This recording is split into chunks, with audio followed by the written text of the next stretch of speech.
Hello everyone, welcome back to my channel. आज मैं फिर हाजिर हो गई हूँ आपके लिए बहुत ही यूज़फुल किचन टिप्स लेकर। आज की हमारी टिप्स बहुत ज़्यादा खास होंगी। वीडियो को फुल वॉच कीजिएगा। वीडियो अगर अच्छी लगे तो वीडियो को लाइक और चैनल को सब्सक्राइब करना बिल्कुल मत भूलिएगा। तो चलिए बिना देरी करते हुए आज की पहली टिप शुरू कर लेते हैं। आज की जो मेरी पहली टिप है वो है गोल्ड चेन को लेकर। हम लोग गोल्ड चेन जो होते हैं ना वो लोग वेयर करते हैं, या गोल्ड ज्वेलरी कोई भी हो, तो उस टाइम पे हम लोग को एक डर लगा रहता है कहीं हमारी ये चेन मतलब खुल ना जाए या गिर ना जाए। क्योंकि ये जो चेन होती है ना, यहाँ पे जो लॉक होते हैं, ये कई बार हम लोग कितनी भी अच्छी तरह से लगा लें लेकिन थोड़े बहुत ढीले रह जाते हैं, जिससे कि खुलने का डर लगा रहता है और हम इसे पहनने से भी डरते हैं। तो आप एक बहुत ही इजी ट्रिक बताने वाली हूँ जिससे ना ये लॉक यहाँ से बिल्कुल नहीं खुलेगा। चाहे आप उसे कितना भी दिन पहनिए, अगर हल्का फुल्का लूज़ भी रह गया है उसके बाद भी नहीं खुलेगा। तो उसके लिए आपको ले लेनी है सेलो टेप। जी हाँ, वाइट वाली जो ट्रांसपेरेंट सेलो टेप होती है ना, वही लेनी है, कोई और नहीं लेनी है। और उसका आप छोटा सा टुकड़ा कट कर लीजिए। उसके बाद हमें जो करना है ना, उसके लिए आप वीडियो में एंड तक बने रहिएगा। वीडियो अगर अच्छी लगे तो वीडियो को लाइक और चैनल को सब्सक्राइब करना बिल्कुल मत भूलिएगा। साथ ही साथ मुझे कमेंट कर ज़रूर बताइएगा कि आपको मेरी वीडियो कैसी लगी। साथ ही साथ ये भी बताइएगा कि आप मेरी वीडियो किस गाँव या किस शहर से देख रहे हैं, ताकि मैं आपको थैंक्स कर सकूँ।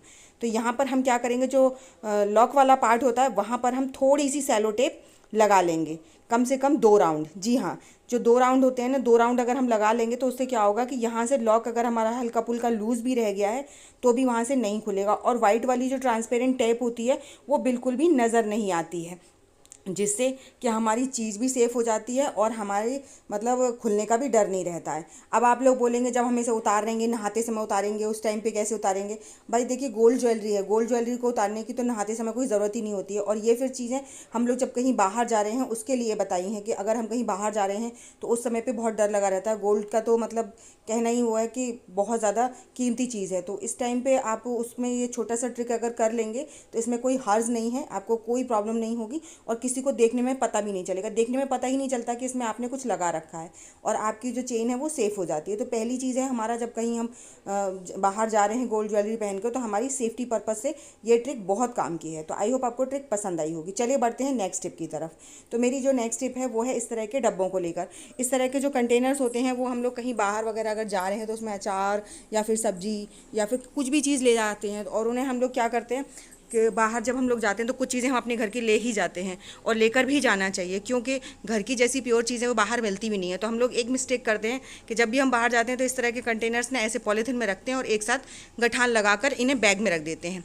उससे होता क्या है कि जब भी हम इन्हें बैग में रख लेते हैं ना, तो एक सबसे बड़ी प्रॉब्लम होती है कि जब भी हम इनका देखते हैं, आप थोड़ी देर बाद एक का मुंह ऊपर रहता है, एक का नीचे रहता है, क्योंकि पॉलीथिन में जगह रहती है, जिसकी वजह से एक डब्बा ऊपर है, एक डब्बा नीचे है। और इनसे क्या होता है, इनमें अगर ऑयल वगैरह रखा है हमने, मतलब अचार वगैरह रखा है, तो उनका तेल निकल जाता है और ये दोनों चीज़ें आपस में एक दूसरे में मिक्स हो जाती हैं, और ये हमारे बैग में भी गिरने का डर रहता है। तो आपको क्या करना है, रखना इसी पॉलीथिन में है, लेकिन कुछ ट्रिक के साथ। आपको क्या करना है, एक डब्बा निकालिए और एक डब्बे को आप उसके अंदर रहने दीजिए, एक साइड में कर दीजिए। आपकी जो पॉलीथिन है इसे थोड़ा सा टर्न कर लीजिए, एक अंटा लगा लीजिए, मतलब बोलते हैं ना जैसे ऊपर का पार्ट नीचे और नीचे का पार्ट ऊपर करके आपको इस तरह से अंटा लगा देना है। अंटा लगाने के बाद आप इस पॉलीथिन को खोलिए। अब ये जो गैप बचा है ना, इसमें आप अपना दूसरा डब्बा रखिए। इससे क्या होगा कि अब आप गठान लगाएंगे ना, तो आपके जो डब्बे हैं ना, जैसे आप सीधे रखेंगे वैसे सीधे ही रहेंगे।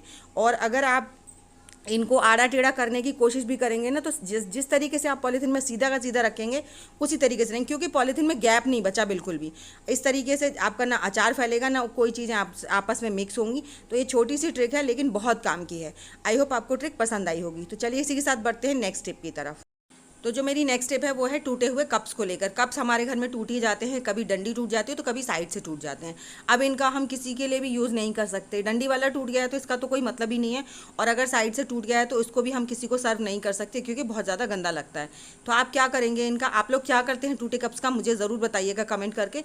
मैं जो ट्रिक्स करती हूँ वो आप लोगों के साथ टाइम टू टाइम शेयर करती रहती हूँ। तो यहाँ पर मैंने एक टूटा वाला कप लिया है जिसका हैंडल बहुत ज़्यादा कई टुकड़ों में टूट गया था। तो उसमें मैं यहाँ पर डाल रही हूँ करीबन 2 चम्मच के करीब बेकिंग सोडा। बेकिंग सोडा जो होता है ना, बहुत ही अच्छा होता है, सबको पता है। लेकिन हम यहाँ पर कोई क्लीनिंग एजेंट नहीं बना रहे हैं या क्लीनिंग सॉल्यूशन नहीं बना रहे हैं। यहाँ पर मैंने बेकिंग सोडा डाला है। बेकिंग सोडा डालने के बाद मैं इसमें डालूँगी कम से कम 5-10 स्प्रे परफ्यूम की। कोई भी परफ्यूम हो जो आपके घर में हो, या फिर कोई एसेंशियल ऑयल हो, वो आप डाल सकते हैं। मैंने यहाँ पर परफ्यूम का इस्तेमाल किया। उसके बाद उसमें परफ्यूम को अच्छे से मिक्स कर देंगे सोडे में। तो यहाँ पर थोड़ा सा कम लग रहा था, मैंने थोड़ा सा 2-4 स्प्रे और की हैं।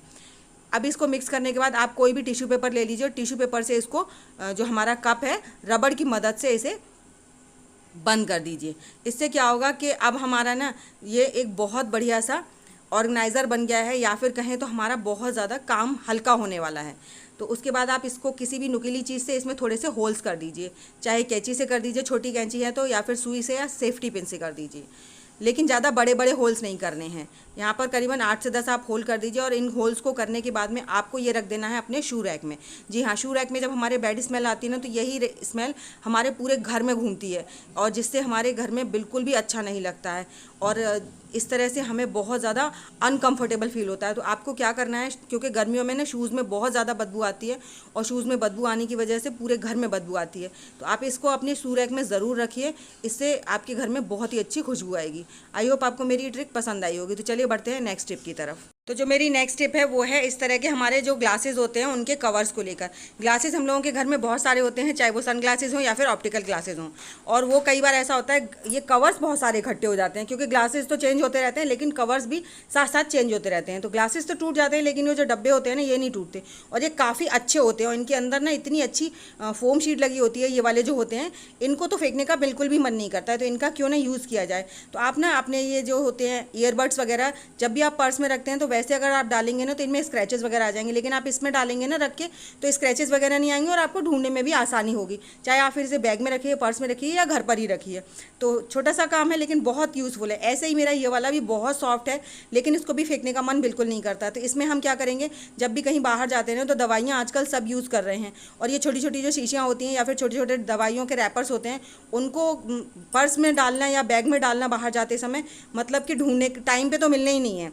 तो इसलिए आप क्या कीजिए, जब भी आप बाहर जा रहे हैं अपनी दवाई वगैरह इसमें रख लीजिए, और अपने पर्स में, बैग में, या फिर हाथ में अगर आपको चाहिए भी दिन में, तो जगह जगह जो पड़ी पड़ी घूमती है ना, उनसे अच्छा ये है कि आप इनमें ऑर्गेनाइजर करके रखिए। और जो लास्ट वाला है इसके अंदर कोई फोम शीट नहीं है ना, तो इसका हम दूसरी तरीके से यूज़ करेंगे। इसका हम यूज़ करने वाले हैं, इसके लिए हम क्या करेंगे, आप तो ग्लू गन ले लीजिए, अगर आपके पास ग्लू गन नहीं है तो फेविक्विक या फेविकॉल ले लीजिए, कोई भी हो, जो भी हो, मतलब हमें इसमें एक चीज़ चिपकानी है जिसके लिए हमें थोड़ा सा ग्लू की ज़रूरत है। तो यहाँ पर हमने ग्लू गन का इस्तेमाल किया है, और इससे हम अच्छे से ग्लू लगा लेंगे। ग्लू लगाने के बाद ना आपने देखा होगा आपके घर में इस तरह की फोम शीट पड़ी ही रहती हैं, कभी कपड़ों में निकलती हैं तो कभी किसी न किसी चीज़ में निकलती रहती हैं। उसके बाद आप इसमें अपनी ये फोम शीट इसमें लगा दीजिए, जितनी बड़ा ये है इसमें अच्छे से इसको 2-4 लेयर करके सेट कर दीजिए। अगर मोटी वाली फोम शीट है तो सिंगल लेयर काफ़ी है, मेरी पतली वाली थी तो मैंने इसको 4 लेयर कर दिया है। उसके बाद हमने ग्लू की मदद से इसको चिपका दिया। चिपकाने के बाद आपको क्या करना है, आपको एक चाकू लेना है, और चाकू की मदद से ना इसमें बीच बीच में थोड़े से कट्स लगाने हैं जो फोम शीट है इसमें, जिससे हमारा ना ये बहुत अच्छा सा एक ऑर्गेनाइज़र बनकर तैयार हो जाएगा। ये कट्स आप अपनी रिक्वायरमेंट के हिसाब से लगा सकते हैं। कट्स लगाने के लिए यहाँ पर मैंने चाकू का इस्तेमाल किया है। आप अगर आपके पास जो कटर होता है वो है तो आप उससे भी कर सकते हैं, और ये फोम बहुत सॉफ्ट होती है ना, तो चाकू से बहुत ईजिली कट हो जाती है। तो इसका हम यूज़ करने वाले हैं अपनी ज्वेलरी बॉक्स के रूप में। ज्वेलरी हम लोग सभी पहनते हैं, आर्टिफिशियल ज्वेलरी हो या गोल्ड की ज्वेलरी हो। तो यहाँ पर हमने अपनी ज्वेलरी को जब हम ज़रूरत होती है तो हमें टाइम पर कभी नहीं मिलती है, तो इसको ऑर्गेनाइज़ करने के लिए इस तरह के आप बॉक्स ले लीजिए, जिससे कि ये ज्वेलरी सेफ़ भी रहेगी और आपको टाइम पर मिल भी जाएगी। तो इस तरह से यहाँ पर ईयररिंग्स भी सेट कर सकते हैं आप इसमें, और रिंग्स भी सेट कर सकते हैं। जो भी है आपके पास जितना भी है आप सब कुछ सेट कर सकते हैं। तो मेरे पास ज़्यादा कुछ नहीं है, इसलिए मैंने यहाँ पर जो भी था मेरे पास वो मैंने सेट करके दिखाया। आप इसमें ढेर सारी चीज़ें लगा सकते हैं।